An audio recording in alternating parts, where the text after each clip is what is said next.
Hello friends, ఈ video కనుక నచ్చితే లైక్ చేయడం మాత్రం అస్సలు మర్చిపోవద్దు. ఎపిసోడ్లోకి వెళ్తే జాను అంటుంది, నా గుండె 1000 ముక్కలు అవుతుంది, నాకు అస్సలు బతకాలని లేదు అని చెప్పి అంటూ ఉంటే అప్పుడు అంటాడు వివేక్, ప్లీజ్ జాను అలా మాట్లాడకు, అసలు అక్కడ మిత్ర అన్నయ్య ముందే నిన్నే పెళ్లి చేసుకుంటాను, నువ్వు లేనిదే నాకు జీవితమే లేదు అని చెప్పి చెప్పేయగలను. కానీ నువ్వేమంటావు, నీ కుటుంబం ఒప్పుకోవాలి, మీ అమ్మ ఒప్పుకోవాలి, నందన్ కుటుంబం ఒప్పుకోవాలి, అందరూ ఒప్పుకుంటేనే మన పెళ్ళి అని చెప్పి నువ్వేమో కండిషన్స్ పెడతావు. అందుకే ఇక్కడ నేను చెప్పలేకపోయాను. అసలు నువ్వు ఇప్పుడు చెప్పు, అను, ఇప్పటికిప్పుడు నీ మెడలో తాళి కడతాను, నాకు నువ్వే కావాలి, నీతోనే జీవితం కావాలి అని చెప్పి వివేక్ అంటూ ఉంటే అప్పుడు జాను, లేదు వివేక్, నాకు మీ ఇంట్లో సంతోషకరమైన జీవితం లేకపోయినా పర్వాలేదు, కానీ మా అక్క పేరు మీద మచ్చ మాత్రం ఉండడానికి వీల్లేదు. అసలు ఇప్పటికే చూస్తున్నాం కదా, మీ ఇంట్లో మా అక్కని ఎన్ని విధాలుగా ఎన్ని రకాలుగా తిడుతున్నారో. రేపు పెళ్ళయ్యాక నన్ను తిట్టే ముందు మా అక్కని 100 రకాలుగా తిడతారు, అది నేను చూడలేను. మా అక్క పేరు మీద నేను ఒక్క మచ్చను కూడా భరించలేను అని చెప్పి జాను అంటూ ఉంటే, నీ బాధ నాకు అర్థమవుతుంది అని చెప్పి వివేక్ అంటాడు. కావాలంటే కొన్ని వదులుకోవాలి కదా జాను, నీకోసం నేను ఏదైనా వదులుకోవడానికి సిద్ధంగా ఉన్నాను అని చెప్పి వివేక్ అంటూ ఉంటే అప్పుడు జాను, అన్నీ వదులుకోవడానికి సిద్ధంగా ఉన్నావు కదా, నన్నే వదులుకో అని చెప్పి జాను అంటుంది. అలాగో పెళ్లి సంబంధం కూడా సెట్ అయిపోయింది కదా, నన్నే వదులుకో అని చెప్పి జాను వెళ్ళిపోతూ ఉంటే ఇక వివేక్ చేయి పట్టుకొని వెనక్కి లాగుతాడు. అదే టైంకి లక్ష్మి కారులో వెళ్తుంటే, డ్రైవర్ కార్ ఆపండి అని చెప్పి కార్ ఆపి చూస్తూ ఉంటుందన్నమాట జాను వివేక్ని. ఇటు పక్క వివేక్ అంటాడు, జాను చేపట్టుకొని, నేను వదిలించుకోవాలి అని చెప్పి అనుకునేవాడినైతే నీ వెంట పడేవాడినే కాదు, అసలు నువ్వే కావాలని ఇన్ని ఇయర్స్ వేస్ట్ చేసుకునేవాడినే కాదు. ఇప్పుడు జాను అంటుంది, పట్టుకొని వేలాడినప్పుడు నీకు దొరకనప్పుడు ఇక విడిచిపెట్టి వెళ్ళిపోవడమే మంచిది, ఇప్పటికైనా తెలుసుకో వివేక్ అని చెప్పి జాను అంటుంది. నాకు చాలా విలువైన దానివి జాను, ఒక్కసారి నిన్ను వదిలిపెట్టానంటే నా జీవితంలో నేను ఏం కోల్పోతున్నానో నాకు తెలుసు, అందుకే నిన్ను వదిలిపెట్టలేను అని చెప్పి ఇద్దరు మాట్లాడుకుంటూ ఉంటారు. ఇక దూరంగా లక్ష్మి వింటూ ఉంటుంది, కానీ లక్ష్మికి ఏం అర్థం కాదు, అంటే మాటలు వినిపించవు. ఇటు పక్క లక్ష్మి అనుకుంటుంది, జాను ఏదో కోల్పోయినట్టుగా ఉంది, ఇటు వివేక్ ఏదో దేనికో ప్రాధేయపడుతున్నాడు, అసలు వీరిద్దరి మధ్యలో ఏమై ఉంటుంది అని చెప్పి లక్ష్మి ఆలోచిస్తూ ఉంటే ఇక కారులోనే పక్కనే ఉన్న జున్ను, అమ్మ స్కూల్కి టైం అవుతుంది అనగానే డ్రైవర్ కార్ పోనివ్వు అని చెప్పి అంటుంది లక్ష్మి. తర్వాత ఇక లక్ష్మి వాళ్ళు స్కూల్కి వస్తారు. ఇక స్కూల్ దగ్గరే వెయిట్ చేస్తూ ఉంటుంది అనమాట లక్కీ. ఏంటి బ్రో లేట్ అయింది అని చెప్పి జున్నుని అంటూ ఉంటే, బయలుదేరడమే లేట్ అయిందిలే, ఇక స్కూల్కి దగ్గరలో వచ్చేసరికి మా అమ్మ మళ్ళీ కార్ ఆపింది, ఇక అందుకే లేట్ అయింది అని చెప్పి జున్ను చెప్తూ ఉంటాడనమాట లక్కీకి. ఇక కార్ దిగిన లక్ష్మి ఇక దూరంగా జానుని గమనిస్తూ ఉంటుంది. ఇక అప్పుడే లక్కీ, ఏంటమ్మా ఏం చూస్తున్నారు, ఓ జాను టీచర్ని చూస్తున్నారా, పాపం జాను టీచర్ అనగానే, ఏంటి ఏమైంది అనగానే, మీకు తెలీదా మా పాపం మా జాను టీచర్ అలాగే మా వివేక్ బాబాయ్ ఇద్దరు ప్రేమించుకున్నారు, పెద్దలేమో ఒప్పుకోవట్లేదు అని చెప్పి అనగానే అప్పుడు లక్ష్మి, ఏంటి వివేక్ బాబాయా, వివేక్ బాబాయ్ ఏంటి అనగానే, అవును బాబాయ్ కాబట్టి బాబాయ్ అంటున్నాను అని చెప్పి అనగానే అప్పుడు లక్ష్మి ఇక నవ్వుతూ, ఓ నువ్వు అందరితో భలే ఈజీగా వరుసలు కలిపేస్తావే, నన్నేమో అమ్మ అంటున్నావు, వివేక్నేమో బాబాయ్ అంటున్నావు, మరి జానునేమో పిన్ని అంటావా అని చెప్పి అనగానే, అంతేగా వాళ్ళిద్దరికి పెళ్ళైతే పిన్ని బాబాయే కదా నాకు అయ్యేది అని చెప్పి అంటూ ఉంటే, మొత్తానికి వరుసలు బాగానే కలుపుతున్నారు ఇద్దరు అని చెప్పి అంటుంది. సరే సరే ఇక మీరు స్కూల్కి బయలుదేరండి, లోపలికి వెళ్ళండి అని చెప్పి ఇక లక్కీని జున్నుని స్కూల్కిలో పంపించేస్తుంది లక్ష్మి. లోపలికి వెళ్ళిపోగానే ఇక లక్ష్మి ఇలా అనుకుంటుంది, లక్కీ అన్నట్టుగా అంటే వివేక్కి వేరే సంబంధం చూసారా, అందుకే జాను ఇంతలా బాధపడుతుందా, చక్కగా జానుని ఓదార్చాలి, కానీ ఇప్పుడు నేనేమో డైరెక్ట్గా వెళ్ళలేను, కానీ ఏదో విధంగా జాను దగ్గరికి వెళ్ళి ఓదార్స్తాను అని చెప్పి ఇక కారు ఎక్కుతుంది లక్ష్మి.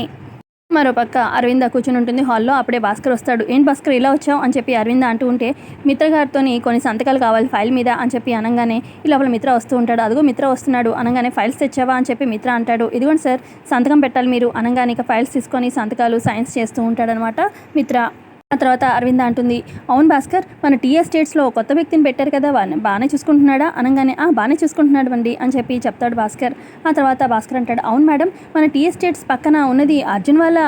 టీ ఎస్టేటే కదండి అని చెప్పి అంటాడు. అవును అది నీకేనా తెలుసు అని చెప్పి అరవింద అంటూ ఉంటే, ఫాదర్స్ డే రోజు ఆయన స్కూల్లో కనిపించారు, అప్పుడు చెప్పారు అని చెప్పి భాస్కర్ చెప్తూ ఉంటాడు. ఈ లోపల దేవి అని మనీషా కూడా వస్తారు, వాళ్ళు కూడా వీళ్ళ మాటలు వింటూ ఉంటారు. తర్వాత భాస్కర్ చెప్తాడు, మేడం అసలు మన లక్కీ వాళ్ళ అమ్మగారు అర్జున్ వాళ్ళ టీ ఎస్టేట్స్ దగ్గరికి వెళ్ళారని తెలిసింది, నేను అక్కడికి వెళ్ళేలోపే అర్జున్ వాళ్ళు అలాగే మా లక్కీ వాళ్ళ అమ్మగారు కూడా అక్కడి నుంచి వెళ్ళిపోయారని తెలిసింది. ఇప్పుడు అరవింద మనసులో అనుకుంటుంది, పొరపాటున లక్కీ వాళ్ళ అమ్మ భాస్కర్కి కనిపించిందా ఏంటి అని చెప్పి టెన్షన్ పడుతూ ఉంటుంది. ఇటు పక్కన మిత్ర కొంపతీసి లక్కీ వాళ్ళ అమ్మకి తన కూతురు నా ఇంట్లో పెరుగుతుందని చెప్పాడా ఏంటి భాస్కర్ అన్నట్టుగా మిత్ర కూడా మనసులో అనుకుంటాడు. భాస్కర్ చెప్తూ ఉంటాడు, ఇదే విషయమై నేను అర్జున్ గారిని అడిగానండి, అయితే అక్కడికి ఆ లక్కీ వాళ్ళ అమ్మ వెళ్ళడం అయితే నిజమే అంట, కానీ ఆ తర్వాత ఏమైంది అని చెప్పి మిత్ర అంటూ ఉంటే, ఆ తర్వాత అక్కడి నుంచి కూడా అమ్మ వెళ్ళిపోయిందంట అని చెప్పి భాస్కర్ చెప్తాడు.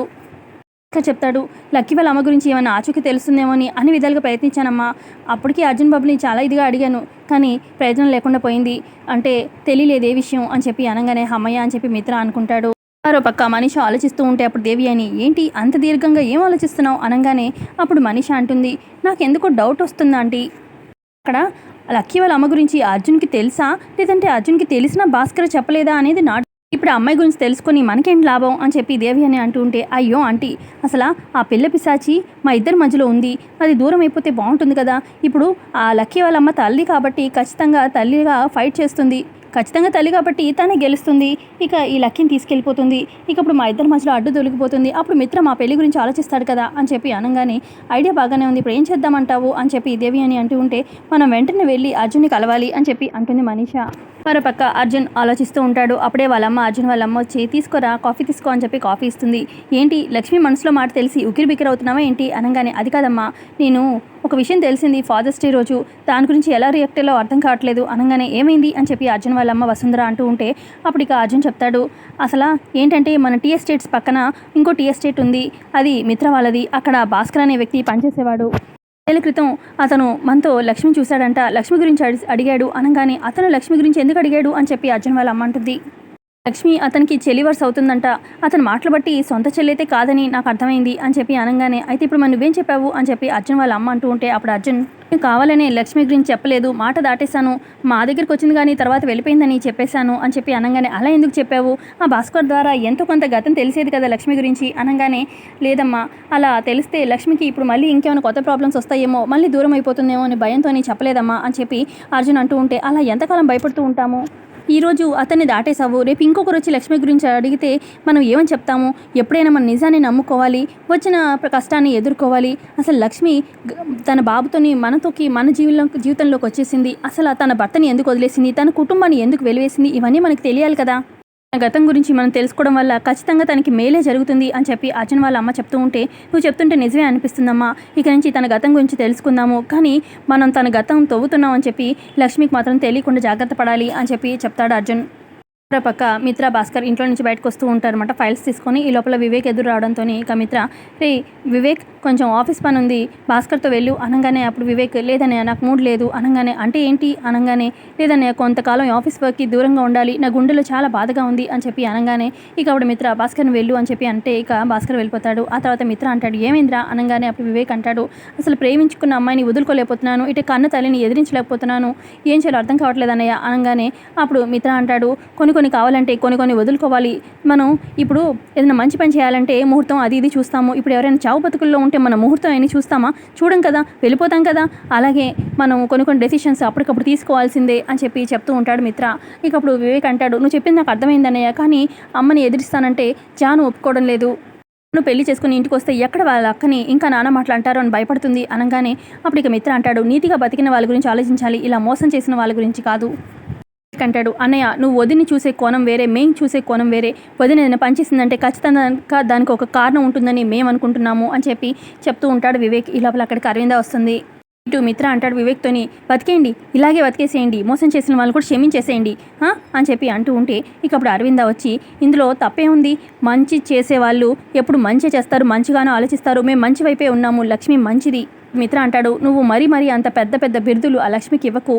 నువ్వు ఎన్ని చెప్పినా కూడా లక్ష్మి మీద నా అభిప్రాయం మారదు అని చెప్పి మిత్ర అంటాడు తర్వాత మిత్ర అంటాడు రే వివేక్ ఇవన్నీ ఆలోచించుకుంటూ కూర్చోవడం కాదు నీ లైఫ్ గురించి కూడా నువ్వు ఆలోచించాలి అనగానే లైఫ్ ఏంటన్నయ్య అసలు జానును వదిలికేసుకుంటానేమో అని భయంగా ఉంది నేను దేని మీద కాన్సన్ట్రేట్ చేయలేను అని చెప్పి అక్కడి నుంచి వివేక్ బాధగా వెళ్ళిపోతాడు ఇక అరవింద కూడా వెళ్ళిపోతుంది ఆ తర్వాతకి మిత్ర అనుకుంటాడు వివేక్ని ఇలాగే వదిలేస్తే డిప్రెషన్లోకి వెళ్ళిపోతాడు వెంటనే వీళ్ళిద్దరికి పెళ్ళి అవ్వాల్సిందే వెంటనే నేను జానుతో మాట్లాడాలి అని చెప్పి మిత్ర కారెక్కుతాడు